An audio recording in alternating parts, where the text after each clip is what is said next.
በጣም ብዙ ገዳማት ላይ ሄደን ተስለናል፣ ግን ምላሽ የለም። በጣም ብዙ ጸሎቶችን ጸልየናል፣ በጣም ብዙ እንባዎችን አፈሰናል፣ ግን መልስ የለም። እግዚአብሔር የለም እንዴ እስከ ማለት ድረስ ሊያደርስ ይችላል ማለት። እንዴት ብንጸልይ ነው ሊሰማ ወይም ደግሞ እግዚአብሔር ጸሎታችን ሊሰማ የሚችለው?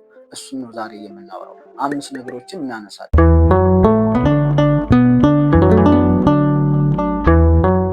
ብዙ ሰዎች እግዚአብሔርን ለመንኩት እርሱም ሰማኝ ሲሉ እንሰማለን። በሶሻል ሚዲያም ሊሆን ይችላል፣ ፊዚካሊም የተለያዩ አድባራት ላይ፣ የተለያዩ ገዳማት ላይ፣ በተለይም ደግሞ የተለያዩ የጸበል ቦታዎች ላይ እንሰማለን። እንደዚህ አይነት በሽታ ነበረብኝ፣ ለእግዚአብሔር ነገርኩት፣ ከበሽታ ይፈወሰኝ። ልጅ የለኝም ነበር፣ ልጅ ስጠኝ አልኩት፣ ልጅ ሰጠኝ። ኦር ልጄ ላይ እንደዚህ አይነት ችግር ነበረበት፣ ልጄን ፈወስልኝ አልኩት፣ ልጄን ፈወሰልኝ። ቤተሰቦች ላይ እንደዚህ አይነት ችግር ነበረ፣ ያንን ፍታልኝ አልኩት፣ ፈታልኝ። ስራ የለኝም ነበር፣ ስራ ስጠኝ አልኩት፣ ስራ ሰጠኝ። እንደዚህ እየተባለ ብዙ ምስክርነቶችን እንሰማለን። ወደኛ ህይወት ስንመጣ ግን ልክ እንደነኛ ሰዎች እንዲፈቱን የምንፈልጋቸው በጣም ብዙ ችግሮች አሉ። ለእግዚአብሔርም ነግረነዋል፣ ግን ምላሽ የለም። በጣም ብዙ ገዳማት ላይ ሄደን ተስለናል፣ ግን ምላሽ የለም። በጣም ብዙ ጸሎቶችን ጸልየናል፣ በጣም ብዙ እንባዎችን አፈሰናል፣ ግን መልስ የለም። እንደነኛ ሰዎች እግዚአብሔር ሰማኝ ማለት አልቻልንም። እስቲል እነኛ ችግሮች ከኛ ጋር ናቸው። ኦር ደግሞ ከበፊቱም ችግሮቹ ብሰው ሊሆን ይችላል። ይሄ በሚፈጠርበት ሰዓት ደግሞ የሚሰሙን ስሜቶች አሉ።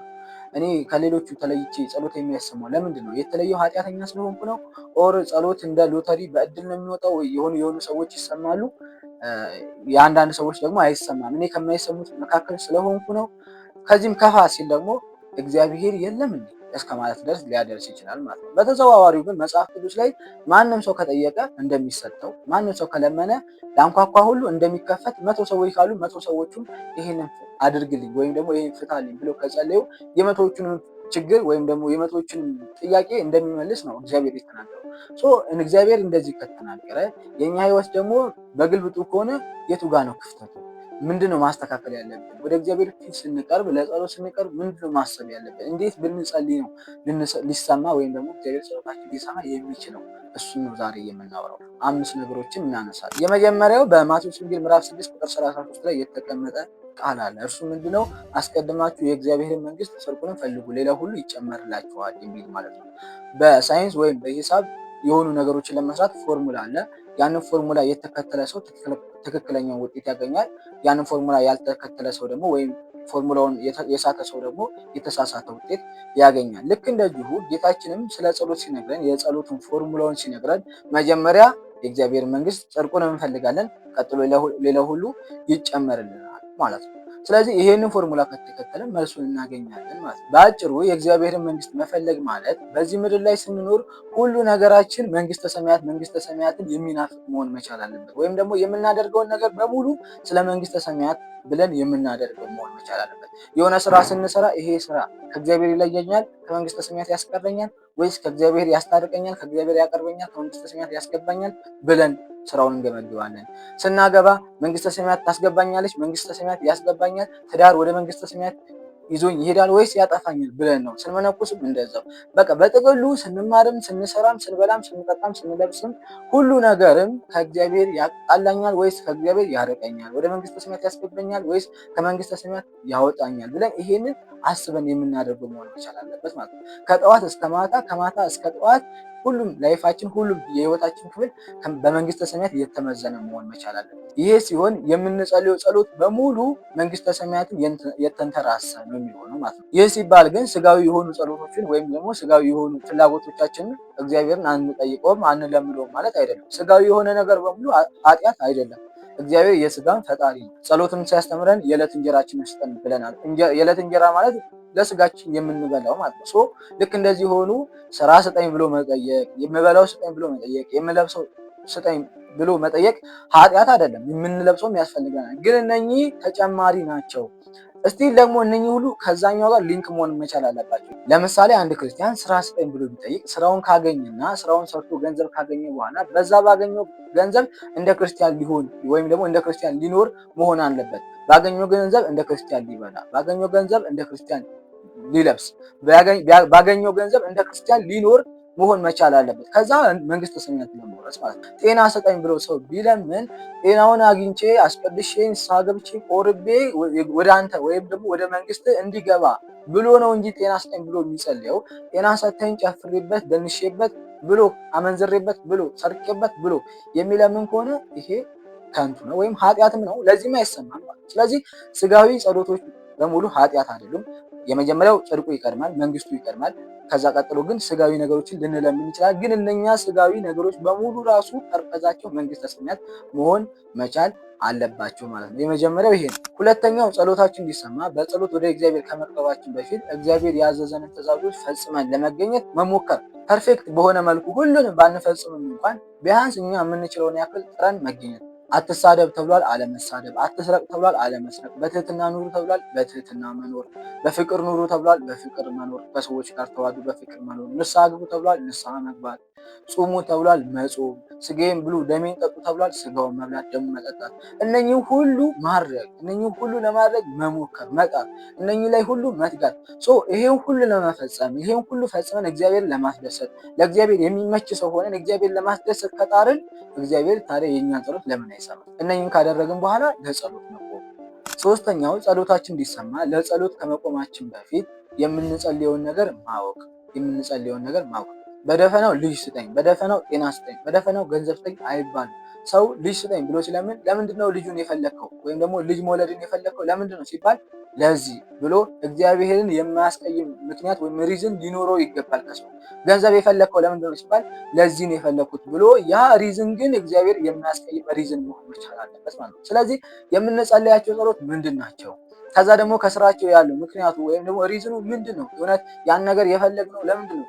ያ ምክንያት እግዚአብሔር የሚፈልገው ነው? ሰው ገንዘብ ስጠኝ ብሎ ያንን ገንዘብ አግኝቶ ሰው ሊያጠፋበት ከሆነ እግዚአብሔር እንዴት ይሰጣል?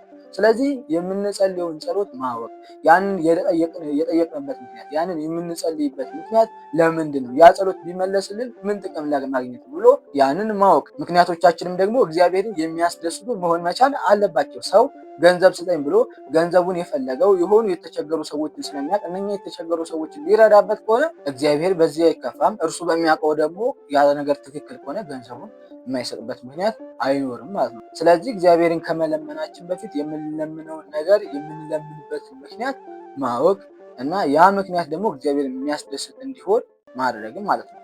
ይህንም ማድረግ። አራተኛ ጸሎታችን እንዲሰማ በእግዚአብሔር ፊት ስንቆም በእምነት መቆም ነው። ልክ አባቱ እንደሚያናግር ልጅ ሆኖ መቅረብ ማለት ነው። እግዚአብሔር አምላካችን ብቻ ሳይሆን አባታችን ጭምር ነው። አስቡት፣ እናንተ ልጅ ቢኖራችሁ እና ልጃችሁ የሆነ ነገር እንድታደርጉለት ቢጠይቃችሁ ለልጃችሁ የጠየቃችሁን ነገር የማትመልሱበት ምክንያት ምን ሊሆን ይችላል?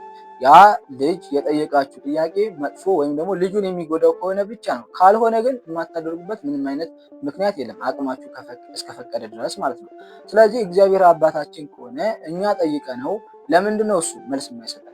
በወንጌል ላይ እኮ ብሏል፣ እናንተ ልጆቻችሁ አሳ ለምኗችሁ እባብ የማትሰጧቸው ከሆነ፣ ዳቦ ሲጠይቋችሁ ድንጋይ የማትሰጧቸው ከሆነ ክፉ ሆናችሁ ጥሩ ስጦታ መስጠት ከቻላችሁ፣ ለልጆቻችሁ ጥሩ ስጦታ መስጠት ከቻላችሁ በሰማይ ያለው አባታችሁ እንዴት ከዚህ አብልጦ እንዴት አይሰጣችሁም ብሎናል። ስለዚህ እኛ ክፉዎች ሆነን እንኳን ለልጆቻችን ጥሩ ስጦታ መስጠት ከቻልን በባህሪው ክፋት የሌለበት እግዚአብሔር እንዴት ነው ልጆቹ የሆነ ነገር ለምነውት ያ ነገር ለልጆቹ የሚጠቅም እስከሆነ ድረስ የማይሰጠው?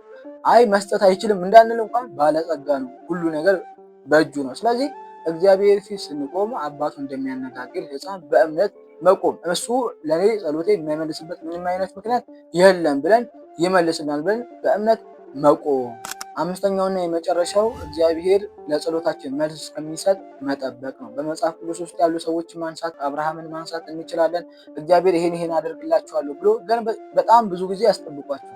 ያንን ጊዜ ካስጠበቀ በኋላ ግን ጸሎታቸውን አልከለከላቸውም፣ ወይም ደግሞ ይሄን አደርግላችኋለሁ ያላቸውን ነገር አልከለከላቸውም፣ አድርጎላቸዋል። ግን መጠበቅ መቻል አለብን። መጠበቅ ሲባል ግን እስከ መቼ ነው የምንጠብቀው? አንድ ሳምንት፣ አንድ ወር፣ አንድ ዓመት፣ 5 ዓመት፣ 10 ዓመት፣ 20 ዓመት፣ 30 ዓመት ወይስ እስከምንሞት?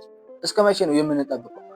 አንድ ዓመትም አይደለም፣ 10 ዓመትም አይደለም፣ እስከምንሞትም አይደለም። የምንጠብቀው መልሱ እስከሚሰጠን ነው። ምክንያቱም እግዚአብሔር በዓመትም መመለስ ይችላል፣ በቀንም መመለስ ይችላል፣ በ20 ዓመትም ሊመልስ ይችላል፣ በ100 ዓመትም ሊመልስ ይችላል፣ ሞተንም የሞታችለት ሊመልስ ይችላል፣ ከሞትንም በኋላ ሊመልስ ይችላል። ሙሴ እግዚአብሔርን ፊትን አሳየኝ ብሎ ለምኖት ነበር።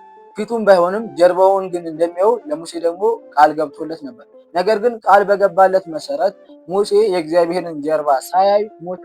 ነገር ግን ከብዙ ዓመት በኋላ ሙሴ በደብረ ታቦር ላይ ከመቃብር መጥቶ ክርስቶስን አይቶታል፣ ቃሉ ተፈጽሞለታል። ስለዚህ የምንጠብቀው መልሱ እስከሚሰጠን ድረስ ነው እንጂ እስከሆነ ጊዜ ድረስ ብቻ አይደለም። ስለዚህ ይህን አስበን ጸሎታችንን ልክ መጀመሪያ ላይ ያነሳናቸው ሕጉን አክብረን መንግስቱን አስቀድመን የታዘዝናቸውን ትእዛዞች ፈጽመን በእምነት ጸልየን ይህ ሁሉ አሟልተን ከጸለይን እመኑኝ ጸሎታችን ይሰማል። ባይሰማ እንኳን እኛ ከሌሎች ተለይተን ኃጢአተኞች ስለሆኑ ወይም ደግሞ እግዚአብሔር ረስቶን ጠልቶን ወይም ደግሞ ሳይኖር ቀርቶ አይደለም። እኛ ከጸለይነው በላይ እናገኛለን። ሰው ጤና ለምኖ ጤናውን ሳያገኝ ቢሞት ከለመነው ጤና በላይ የሚሰጠው አንድ ነገር ቢኖር ነው እንጂ እግዚአብሔር መልስ ሳይሰጥ ማንንም አይተውም። መጀመሪያ ላይ እንዳልነው ከጸሎቱ በፊት መስተካከል ያለባቸውን ነገሮች ማስተካከል መቻል አለብን።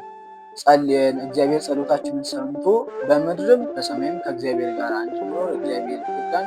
ወስብሐት ለእግዚአብሔር።